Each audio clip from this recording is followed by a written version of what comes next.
ঢাকা বিশ্ববিদ্যালয় কেন্দ্রীয় ছাত্র সংসদ নির্বাচনের মনোনয়নপত্র সংগ্রহের শেষ দিনে মঙ্গলবার দুপুর পর্যন্ত আরও ২১ প্রার্থী মনোনয়নপত্র সংগ্রহ করেছেন।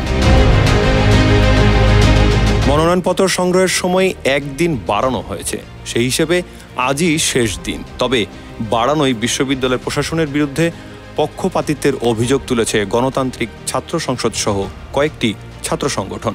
তারা বলছে, একটি ছাত্র সংগঠনকে বিশেষ সুবিধা দিতেই প্রশাসন সময় বাড়িয়েছে। গতকাল পর্যন্ত ডাকসুর ২৮ পদে ৫৬৫ জন প্রার্থী মনোনয়নপত্র সংগ্রহ করেছেন, আর ১৮টি হল সংসদে বিভিন্ন পদের জন্য মনোনয়নপত্র নিয়েছেন ১,২২৬ জন। ২০ আগস্ট বিকেল ৫টার মধ্যে এইসব মনোনয়নপত্র জমা দিতে হবে। ঘোষিত তফসিল অনুযায়ী আগামী ৯ সেপ্টেম্বর ডাকসু নির্বাচন অনুষ্ঠিত হবে।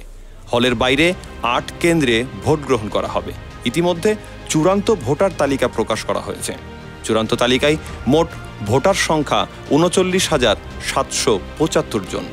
এর মধ্যে ছাত্র ভোটার ২০,৮৭১ জন ও ছাত্রী ভোটার ১৮,৯০২ জন। Hasnat Mostafa, news 21 news desk.